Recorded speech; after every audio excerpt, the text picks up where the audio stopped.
Back again. We are back. In the car. In the car, driving again. We are headed to my first ketamine infusion. Yep. All the way up to Bellevue. All the way up to Bellevue.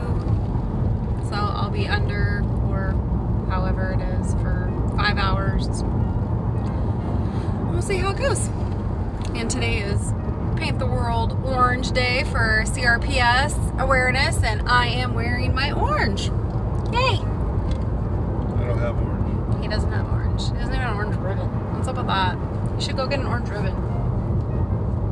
Yep.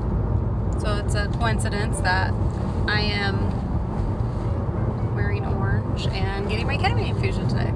So we'll see what happens. So we'll give you an update. I might record something while she's in there because she can't have any screens on. Yeah, I can't. It's a dark room and I can only listen to like calming music. I can't like play games or watch TV or do anything like that. So that's gonna drive me nuts. Just sitting there doing nothing. yeah. Got the attention span of a gnat. Pretty much. All right, everybody. We'll update you when we can. Catch you later. Thanks. Bye.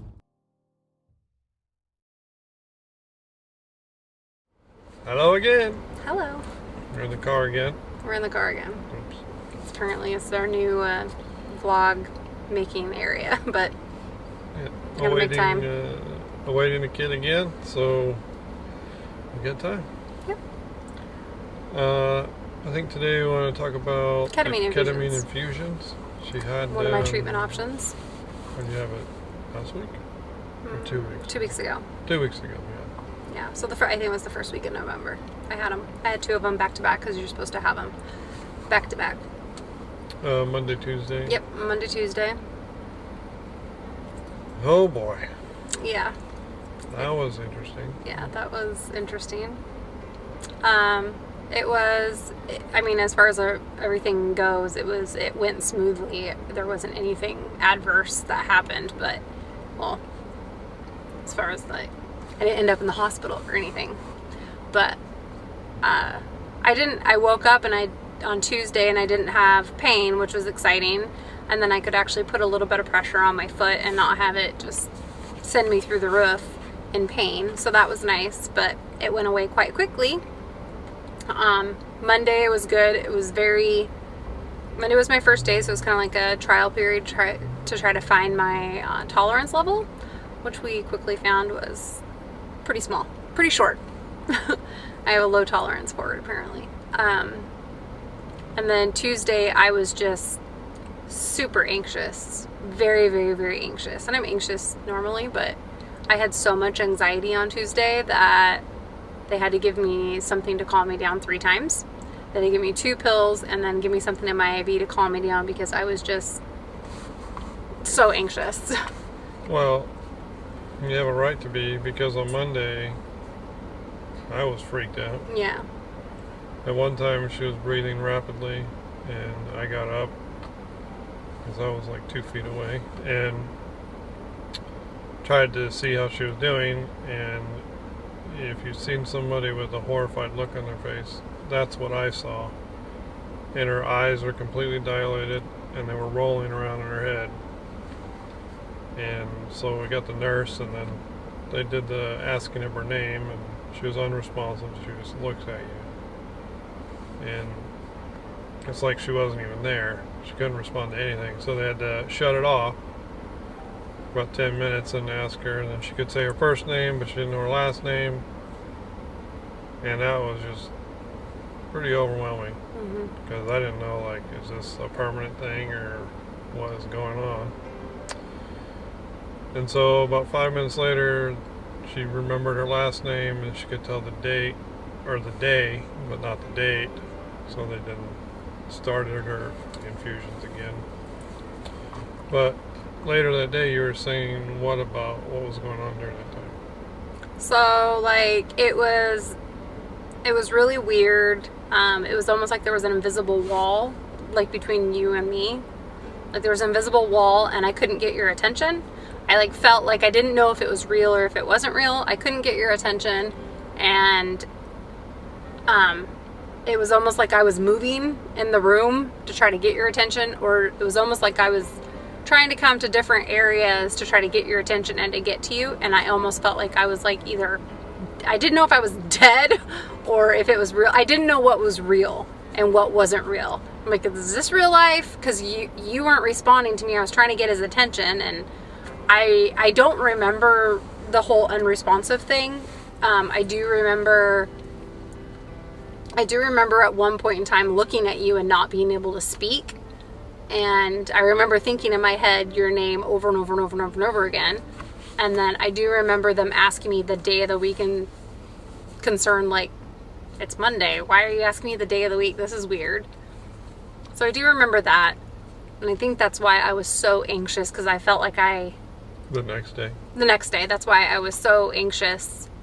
Yeah, you didn't want to repeat. I didn't want to repeat it because I wanted to make sure that I could get back to you and I could touch you, because I felt like I couldn't get to you on Monday. Like there was like this wall there and you weren't, like it wasn't real. Like I don't know. It was just an altered reality, and that freaked me out. That scared me.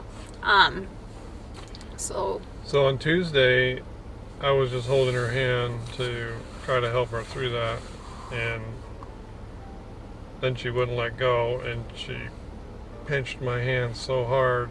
I mean, I'm a white guy, but my hand was bleach white because of the pressure. And then I went to the bathroom, came right back, grabbed her hand, and it was like this weird sensation. You know, you were gone forever, and it was like 2 minutes. So I know. My sense of time was not there, and I remember feeling panicked and kept like going, where are you, where are you, where are you? And you weren't there. And another thing that was interesting is when she first started her nasal ketamine, she had an episode where she kept repeating the word on for almost 40 seconds straight. And the following day I woke up and she had texted me the same thing at the same time, so that was kind of odd. But on the second day of the infusion, the guy next door getting an infusion started saying no, like screaming, like it so repeating loud, it over and over and over again.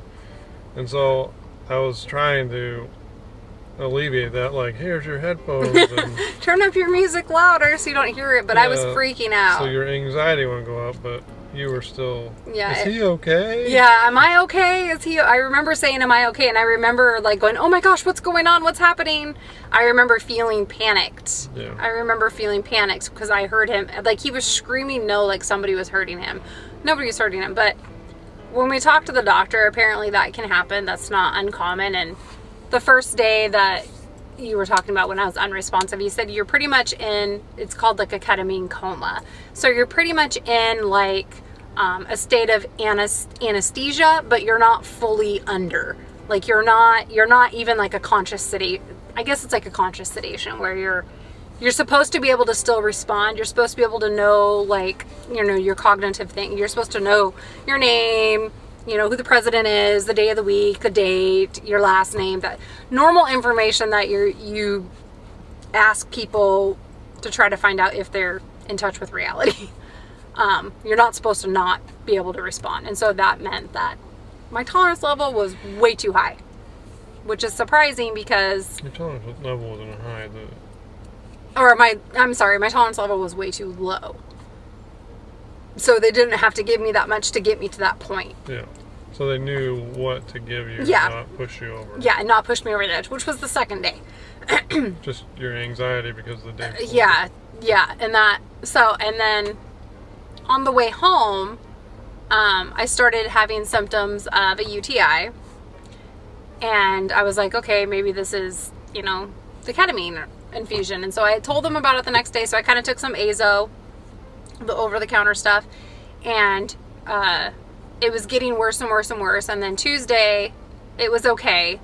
Like I said, I woke up Tuesday and I wasn't in pain at all, which was really nice. It was awesome to wake up and not have any pain. But they said sometimes it can irritate your bladder. And then they gave me something in my IV the first day to try to alleviate that. And so I took the over-the-counter Azo, and then Wednesday morning I woke up and I was bleeding blood clots again. So You're urinating. peeing blood clots. So this happened before in July, and it was really, really bad. And I ended up in the ER, and my bladder was hemorrhaging, and they couldn't figure out why. And inflamed. And so I knew what it was, and so we checked with my doctor, and they said I needed to go to the ER. So I went to the ER, and it for sure was bleeding, and they found, in the initial analysis, they found white and red blood cells. And then they cultured my urine in July, but they found no bacteria, which is really weird. And there was also both white and red blood cells, but they found a large amount of skin cells in my culture in July. So they cultured my urine this last time, and they recommended that I go see a urologist because they don't know why my bladder keeps hemorrhaging, because it's not normal for somebody's bladder to hemorrhage. And then my culture came back, and it was still skin cells. Like there was no bacteria. So they don't know why I'm getting UTI symptoms and my bladder is hemorrhaging. Like it literally goes from I'm having a symptom and then my bladder is hemorrhaging. It was back in July. It was literally one day I was on antibiotics for a UTI, and then the next day my bladder was hemorrhaging. And then it threw me that whole entire week. I was done. Like it put me into a huge flare.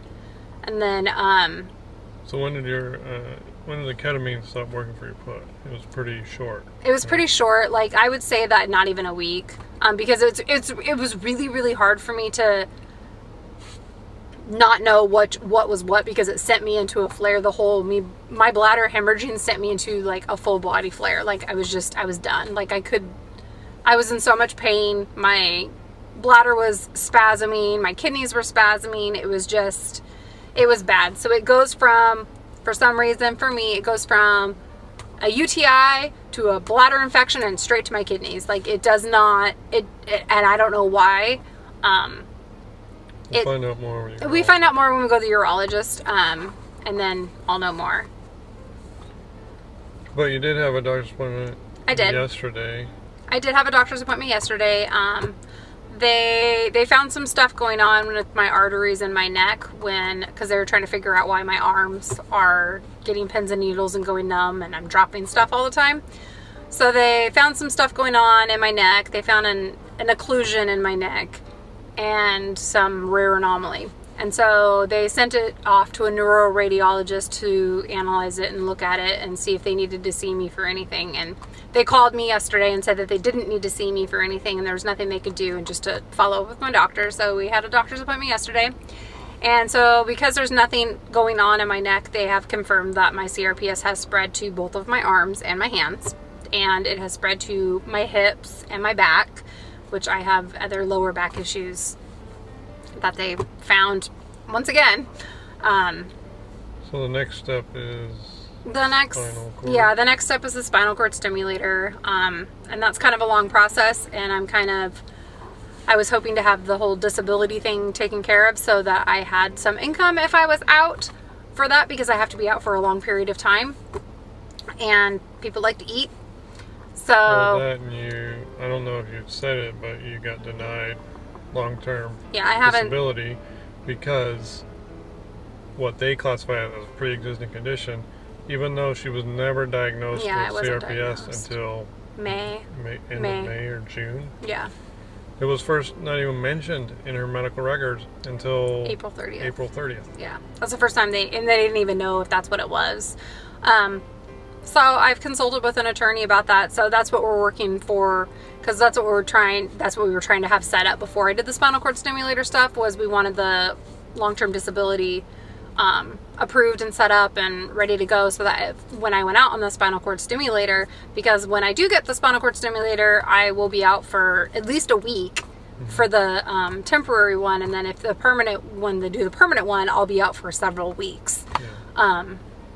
Well, in the temporary one, you can't bend, move, twist, lift. Yeah, I can't do anything pretty shower, much.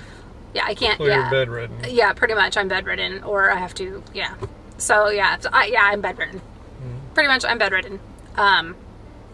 I mean, I could work from home, but I would have to have somebody hand me my laptop. Yeah, So I don't know. So that's where we're at with that. I'm trying to figure it all out. It's a lot, but I'm trying to figure it all out, and it's pretty much one day at a time. Today was, the weather that we are having, because we live in Washington State, the weather has been very cold and very wet, and I have come to find that weather has affected my body in a negative way, and I am in a lot of pain all the time, every day now, and it's gotten worse. And now that it's spreading, now it's in my arms and my hands. It's just something to deal with. They don't know if it's in my leg, because my right leg is having like some of the same sensations, the pins and needles and the achiness, but they don't know if that's because my right leg has been because my left leg is not. That they're not sure if that's what it is. They can't really confirm that until I've been in my wheelchair for a lot longer. And once I've been in my wheelchair a lot, because I was on my knee scooter for over 6 months. So I was on my knee scooter for 7 months. So once I'm in my wheelchair longer, and if I'm still having the same sensations in my right leg, then they're going to say that it's in my right leg, which when it can spread, and we knew it can spread. So now the goal is to get me to a functional quality of life to where I can continue working, because I want to continue working. That's what I want to do. But get me to a point where I can function during the day and I'm not just worthless by the time I get home. So that's where I'm at. So, it's a lot going on. There's a lot. It's a lot. But one day at a time. Yep, one day at a time. So, sometimes 1 hour at a time. Yeah. Anything else? I don't think so. What about you? No. We gotta go pick the kid up. Yep. So, all right. Thanks for all the support. Thank you. Appreciate it. Yep. And hopefully we'll have an update soon. You'll find this informative, and then we'll update you when there's anything significant. Yeah, if there's anything significant, we'll let you know. All right. See you.